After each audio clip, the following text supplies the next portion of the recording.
oh my god, there's an earthquake. Oh no. Oh no. What's happening? Oh no. There's an earthquake. I'm just going to stay here. It's alright. I'm too tired to hide. Aftershock. Oh god, no. It's a really crazy effect. If we ever wanted to actually make an earthquake on a couch talking sports, one of the episodes, we could do that just by doing this. I don't also know. make a good drum beat too. Boom, boom, boom, boom, boom, boom.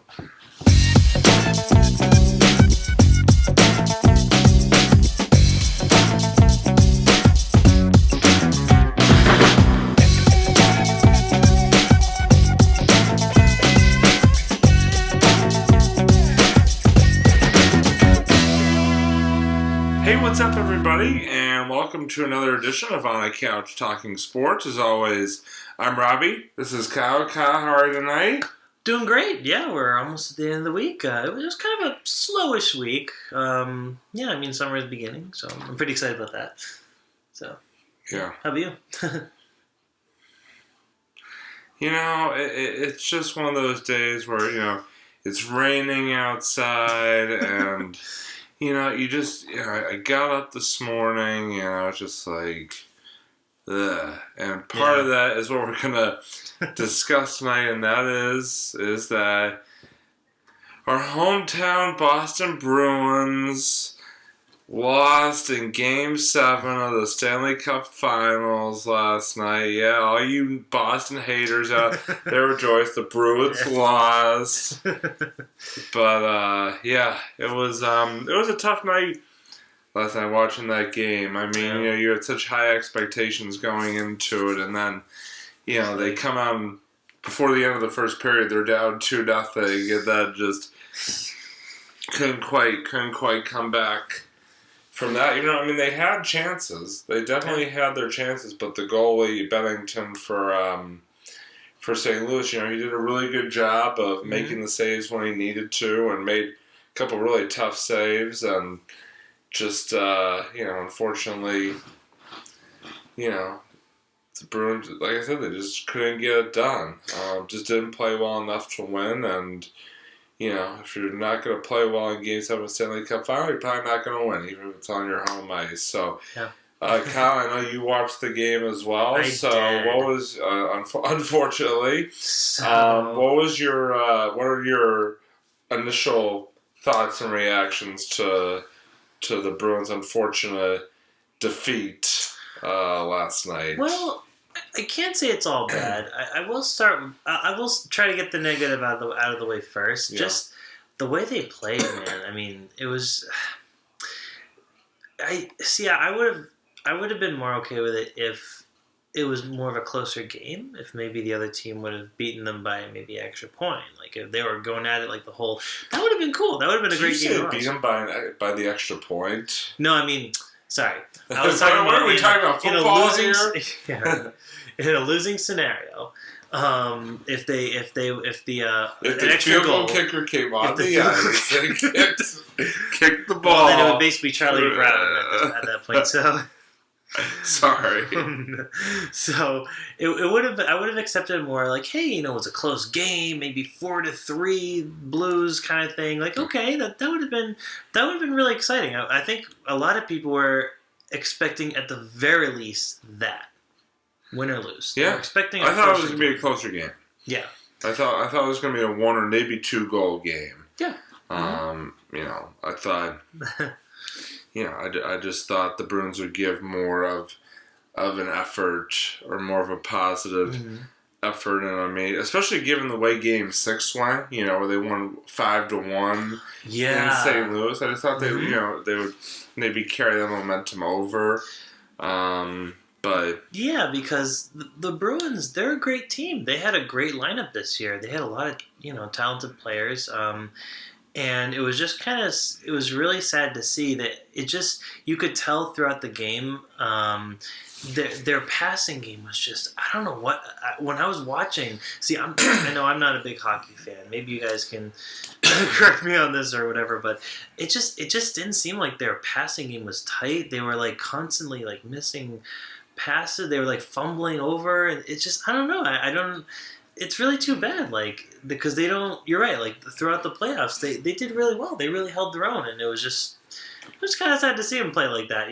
Yeah, and I think to your point, yeah, you kind of have to give the Blues credit, Yeah. as well, because defensively, especially in that second and third period, excuse me, they did a really good job of like sort of compacting, like in the neutral zone, and not letting the Bruins, excuse me, not letting the Bruins like break the puck out. Yeah.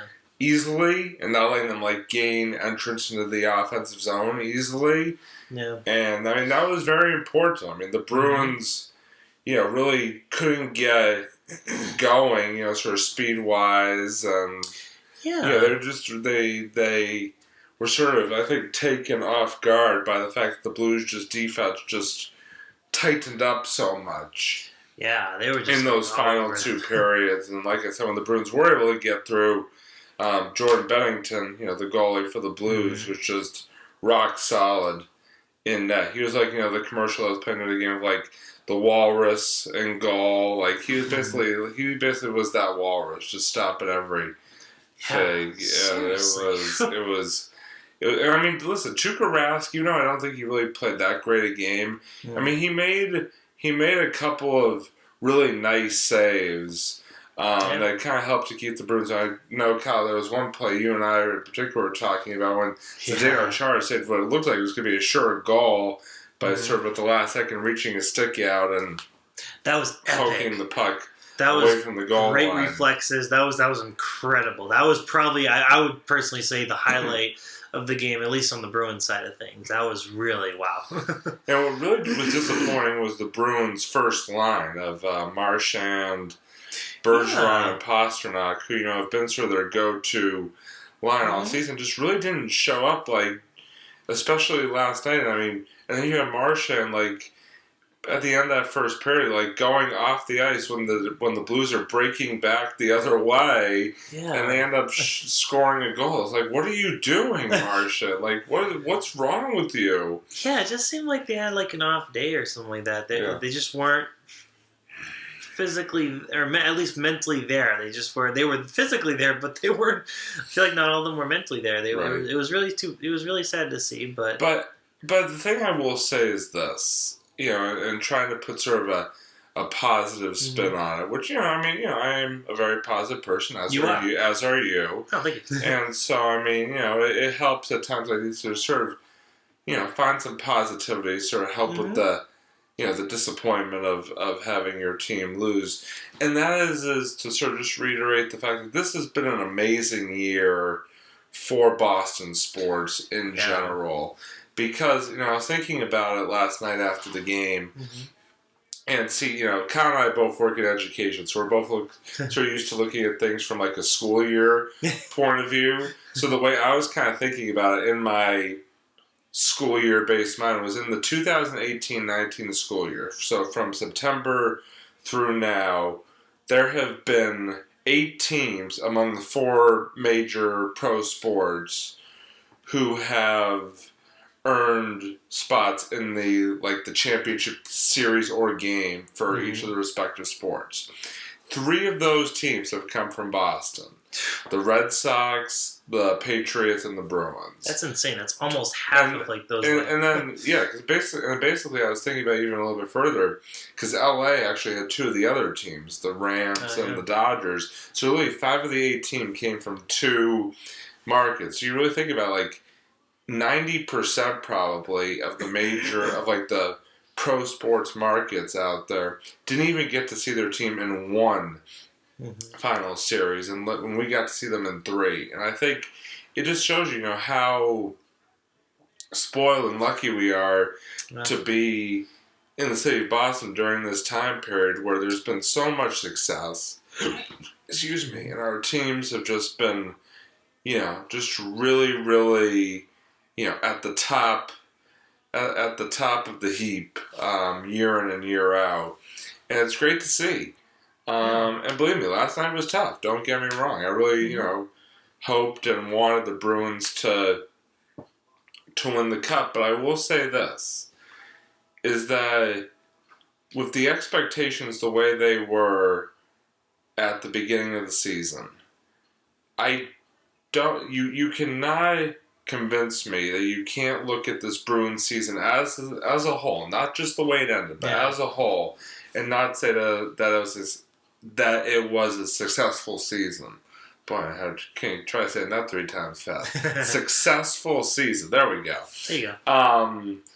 Because I mean, if you had told me or really anybody else at the beginning of the year, the Bruins would be just playing the Stanley Cup Finals, let alone playing Game 7 on their home ice, we would have probably thought you were crazy. Yeah. And yet, there we were, in that situation last night.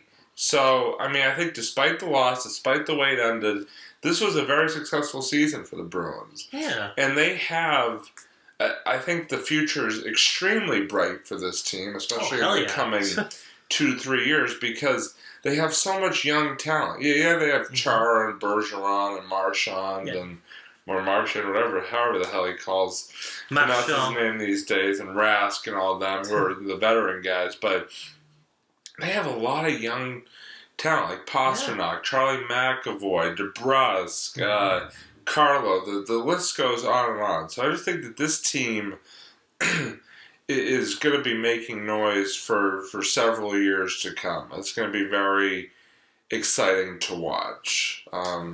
What are your?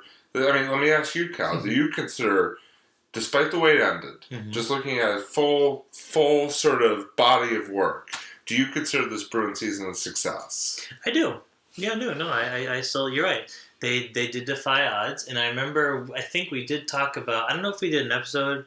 But at the very least, I know, we talked about how we weren't sure about the Bruins this year. We were like, oh, they're losing a lot of games. They don't look so hot right now. But no, you're right. They made it all the way to Game 7 of the Stanley Cup this year. And that was, you're right. They defied the odds. They really did. Now, they didn't win, but that's okay. They still, you're right, went farther than most people, I'm sure, could have imagined even. And also on the side of the St. Louis Blues too, I do also as I know they're obviously as much as they're the opposing team and everything, I do feel happy for them that they did win their first Stanley Cup. For a team like that, you gotta give credit where credit's due. Congratulations where it's due. I mean, there's no question. Yeah, no, I feel like they played really well. They went so far. I'm sure even they didn't think that they would get this far this season, if you think about it. Well, I mean, you talk about defying odds. That was a St. Louis Blues team that in January. So basically, 3 months before the end of the regular season, was in last place in their division. Man. They were in last place in the Western Conference. They fired their coach, bring on an interim head coach, and then had this remarkable second half of the year that results in them winning the cup. So I mean, you have to sort of just tip your cap and say, you played better when you needed to than we did, and you deserve to win, and we congratulate you. And also, I do feel good.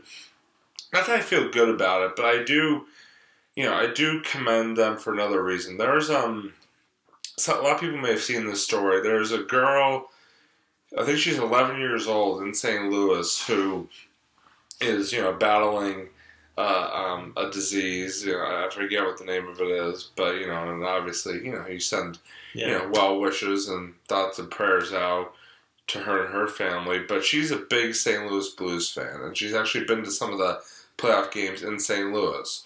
Well, the Blues actually flew her to Boston for Game 7 of the Stanley Cup Finals, and she actually got to be on the ice after the game and touch the cup and all that. So I mean, it was that. That is a really, a really feel good story. I mean, if my team had sort of the losing end of them winning that cup, I probably would even be more impressed and ecstatic for them. But I mean, listen, like I said, the Bruins, a lot to keep their heads held high about. They shouldn't be hanging their heads. Yeah, it's tough to lose Game 7 on your home ice. Believe me, I can't even imagine what the players are going through. I mean, it's probably 100 times worse than the fans feel. I mean, no question about it. But you have a lot to be proud of this season, and on behalf of all Boston sports, thank you for giving us just a remarkable run, a remarkable season that people will look back on very fondly for years to come. Now, obviously, I don't mean to make this episode any more somber than it already is, but there's one more thing I wanted to address, and that is the news of David Ortiz from I a few heard about days that. ago. Obviously, for those of you who don't know, and again, I don't know why you're watching this program if you don't know this, David Ortiz was involved in a shooting. I think it was over the weekend. I think it was like Sunday or Monday. It was. Yeah. I think it was Sunday night. I found out because I remember I was watching Game 6 Sunday night when I found out. He was involved in a shooting in the Dominican Republic. He was shot in the back and rushed to the hospital. He's alive and he's expected to make a recovery, but it's scary. I mean. And then just to hear the news that came out that apparently it was actually a plot. There was a group that plotted to kill him. Yeah. The reasons are kind of unclear at this point, but David Ortiz. I can't understand. I can't wrap my head around why somebody would want to harm David Ortiz. I mean, he's just a great guy. I mean, not only was he a great baseball player, he's just such a great person. All the good he did for the community, both here and in the Dominican Republic, and my heart just goes out to him and his family. I mean, he's Big Papi. He is the Red Sox. He is the city. Exactly. He's the guy that said, this is our effing city after the marathon bombings. I mean, he's. Like I said, he's Big Papi, and we love him, and we want him to come back bigger and stronger than ever after all this. And so, I mean, Kyle, I've been kind of rambling on here for a couple minutes, but sort of give us your thoughts on all this. No, that caught me off guard too. I was like, why would you shoot this incredibly genuine human being? Like, what's going on? Like, I don't. I wish him all the best. I heard he's recovering. He's at Mass General. The Red Sox actually flew him. They flew him on one of their planes back from the Dominican Republic, now he's, like I said, at Mass General recovering. Yeah. So we love you, Papi. Yeah, and, I wish you the best, dude. Yeah, we really. You're probably not even watching this, but the On a Couch Talking Sports cruise, sends you all the love and strength and thoughts and prayers that we can muster, and we just hope you'll be back and better than ever and very, very soon. So that's gonna start to wrap it up for us. We are gonna do sort of one of our food reviews, because I think... Oh, did we do this one before? Have we? I forget. I don't think we have. It's been a while since we've been there. We'll talk about it anyways. Yeah. So we went to Old School Pizza, located right here in Wellesley. Very good. I feel like anywhere we go, it's a place that we usually like or have been to before. It's sort of a staple in Wellesley in terms of pizza. I mean, they have pizza subs. Excellent chicken tenders. Oh my god! Probably my favorite chicken tenders I've had probably ever. Yeah. So, and it's a lot of it's sports themed. There's a lot of pictures of old time Boston athletes and stuff like that, along with sort of old time rock and roll stuff like that. Yeah, sometimes they have rock and roll movie stuff. It's cool. It's a very sort of old, sort of older times theme to it, so which is really cool. But and it's not like a chain. This is a true Wellesley. The people who own this are born and raised here, so it's just a really cool place. Mm-hmm. I thought it was a pretty solid successor to the place that was there before, which was a College Square Pizza. Oh, I've always loved. That'll always be in my heart. College Square Pizza. That's a great pizza place. But this one I thought was a pretty good successor. Yeah. Oh, without a doubt. Very solid. Without a doubt. But yeah, so go check it out. Go check out Old School Pizza in Wellesley. Definitely highly recommend. Any video games or anything you'd like to talk about? So there was actually one I played over the weekend. I'm not sure if I talked about this one or not. But might as well discuss it. I may have talked about it in one of the gaming lists, maybe in one of the past episodes that we did our favorite sports games. So I played it's actually on the Super Nintendo this time. You can actually get it on the SNES Classic. I don't know if they still sell them anymore. They used to sell them at Best Buy, Target, and stuff like that. But I played this game called Kirby's Dream Course. Now, this game, it is like a golf game. So you're Kirby. Kirby's this little puffy ball character from Nintendo. Only Nintendo would be able to concoct a character like this, but basically, it's a two-player game too, which is really nice. So basically, Kirby's Dream Course is very much like golf, but they kind of flip it on its head a little bit. It's sort of a different type of golf. So what you do is you as Kirby have to find the hole, like the hole in. You have this big course. It's sort of like they call it. What do you call that? It's almost a 3D game actually. They call it. There's a certain word for that. If you guys can remind me what word it is, maybe I'll think of it. It's something. Whatever. But it's almost like a sort of a 3D game, kind of like the way Final Fantasy is, like Mario RPG a little bit, where you have to. There's all these monsters. The thing is, you don't know where the hole is. The hole is hidden by one of the monsters. So you as Kirby have to try to attack the monsters. Now, every time you attack a monster, you get a star. And when you get the hole will give you 2 points, actually, 2 stars. So what you have to do in each course, you have to defeat... It's actually, even if you do uncover the hole that one of the monsters was in, it's still a good idea to defeat more monsters and get more points, because then you'll actually be ahead. So it's kind of like reverse golf in that way. Because you know how obviously every time you hit a ball, obviously the more hits you get, the worse you do in golf. Yeah, exactly. This is kind of reverse. Yeah. It sounds like basically the opposite. Yeah. And the funny thing is, they won't really count how many hits you do. It's all based on how many monsters you hit. Right. So that's kind of like the pars a little bit. Got it. It's kind of weird. It's like reverse golf in a way. It's a lot of fun. I highly recommend it. It's just a great fun little game. And like I said, 2 players, so you take turns, just like in golf.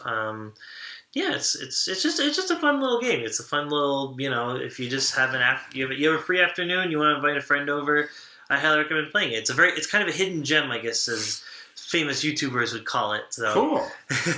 That's awesome. Yeah. So, but yeah,